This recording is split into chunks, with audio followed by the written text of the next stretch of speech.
Well, the main objective was to save OPEX, first of all, operational expenditures. And the modeling that was done indicated that we can generate electricity basically cheaper than the facility.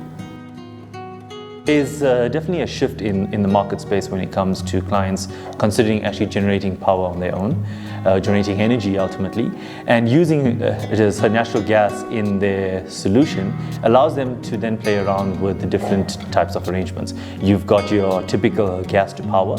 You can also use the waste heat that's generated from the technologies to supply your thermal needs. And there you have CHP, which is combined heating and power, or CCHP, combined cooling, heating and power.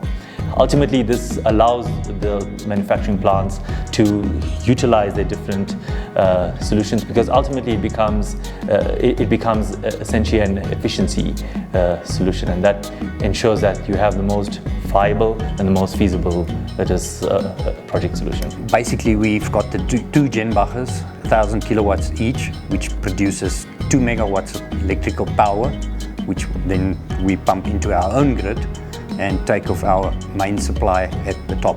Then the exhaust fumes we use as a source of heat.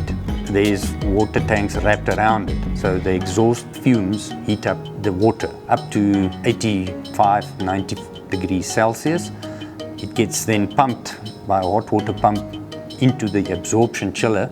It changes that into 6 degrees water, chilled water coming out on the other side, which we then pump with secondary pumps through the building. To cool down the excess heat in the water, we've got the cooling towers, which is operated by the BMS, cools down the water. If it's not enough, the VSD will start variable speed drive and start the fan, cooling it down.